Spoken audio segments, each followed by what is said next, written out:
We're back to the Neil Haley show. And you know what? My guest today is going to talk about storytelling and sales. I think that a lot of people want to sell like a used car salesman. And my guest today is saying that's not what you do. The story is such an important part of it. And I believe storytelling is huge, especially as a former professional wrestler and entertainer myself, and I'm not former, and I am an entertainer. I'm excited to welcome to the program Mellissa Tong. Melissa, thanks for stopping by. How are you? Yeah, absolutely. Wow. Wrestler, I'm impressed. Yes, former professional wrestler. So that story always, The Rock wore my knee pads in 1996 before he became The Rock in Memphis, Tennessee, to just different stories I have all the time. And I think as a professional wrestler and entertainer, I've always learned this, the art of storytelling so important. And I tell my clients that all the time as well. But you've niched down to this is it. Hey, guess what? You're going out and you have the dreaded sales meeting, sales call, sales appointment. All our hands start to get, we get nervous. We start thinking, and we're gonna finally have to tell them how much it costs, right? Or this is what it is. It sounds good till I found out that cost. Well, if you can do what you say, which is storytell, it's going to be an easy process, right? A lot easier than, oh my gosh, I'm going to have to just keep doing things. Am I correct? Yeah, absolutely. You said it. You said it. You said it perfectly. I mean, I want to shift people from thinking that they have to sell to I have something to offer, and my offer sells itself. Because if you're able to use storytelling to connect, then you really not have to focus so much on, okay, can I make this sale, right? So I want to shift people from, okay, can I make this sale? You're not really there to make a sale. Yeah, you're making a sale, but I don't want you to think about, oh, I'm here to make a sale. Think about, okay, I'm here to truly connect with the person in front of me. And what I'm about to share with them, they may or may not need, but you have to come at it from a different angle so that they don't feel like you're trying to sell them something, because nobody likes to be sold to. And you're trying to focus on trying to sell people something, you're not going to go anywhere. And I mean, if you want, I'm happy to give you some examples. Yeah, so that's what I wanted in this short Yeah, tip. absolutely. As I've learned from one of my really trusted resources, and I consider a thought leader, that guess what? We always are learning. And I learned this as an educator as well. So I'm ready. So let's go. Okay, all right. So let me just give you a very, I'll give you a few examples. So I worked with a award-winning heating and air conditioning company once. So they've been around for 75 years. And they hired me actually to do a video for them to market, because I also own a video production company. And they said, okay, well, we want to top our competitor because they just did one. And we want to show our audience, our clients, our customers that we are bigger and better. I said, okay, well, I don't think just showing you bigger and better will really drum up a lot of sales. They go, well, why not? We got to show that we're better. I said, okay, well, there's a way to show you better, but maybe not in your way, right? So they go, okay, what are you talking about? I say, okay, let's really focus on and look at what you truly sell. And they looked at me like, oh, wait, are you high? Like, you're an alien from another planet? You don't know what we sell? Why are you here?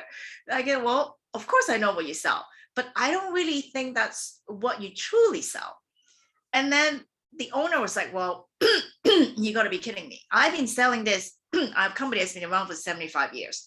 And right. We've been selling very successfully, heating, air conditioning. That's it. That's all we sell. What do you think that's not?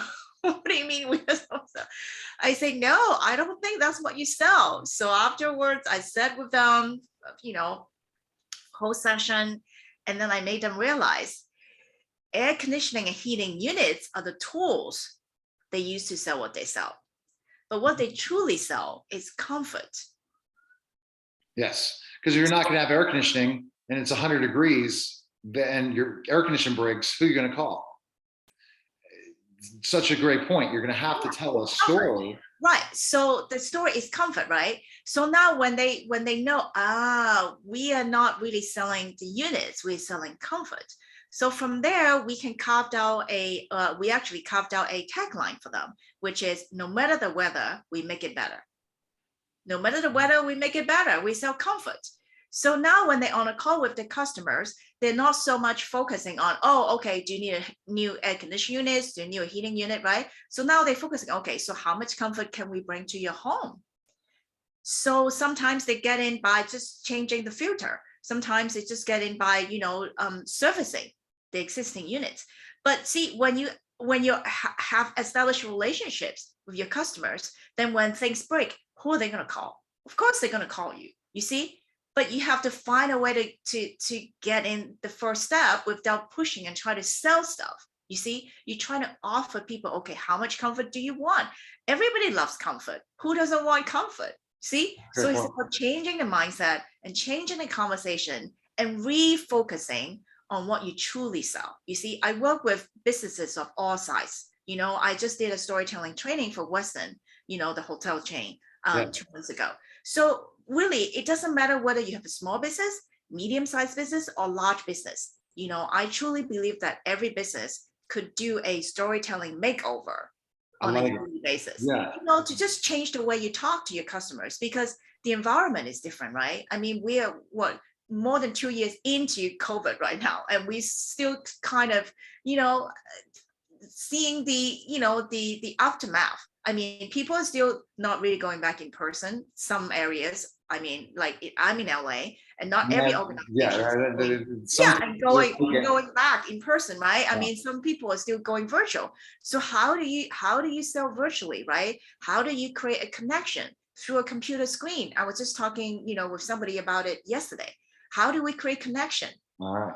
Looking at the screen, it's a whole different ball game now. And so you're trying to give it that same perspective. So you specifically know that what you're trying to bring to the table in stories are and especially if you're talking to business, they have to have a brand story. And that's what you're trying to teach them in storytelling and telling the story of that customer that needs comfort, or you're coming up with a great tagline. If you don't have any of that stuff, you're not creating a brand, right? And then people are not going to know, like, and trust you at all.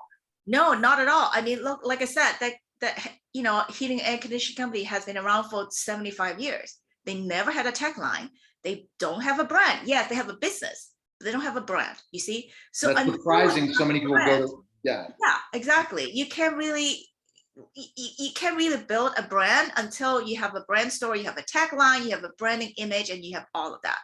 Exactly. And if you go to people's websites, and it's a very good exercise, and people are trying to sell a book, sell anything, if you don't have a tagline, if you don't know why you're there and what that person does, and that's one reason I decided to niche down.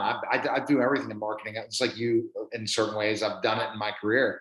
I'm focusing on building tribes and communities, and that's all I do. And that's what I do now. And now people know that.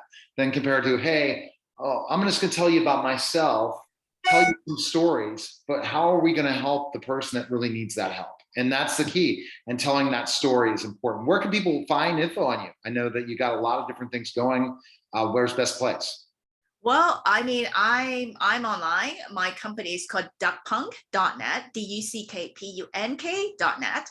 So my contact information is on there. So feel free to, go there and browse around. All right, fabulous. Thanks for stopping by. I look forward to having you on again and talk a little bit another topic for sure. Okay, great. Okay. You're listening and watching The Neil Haley Show. We'll be back in just a moment.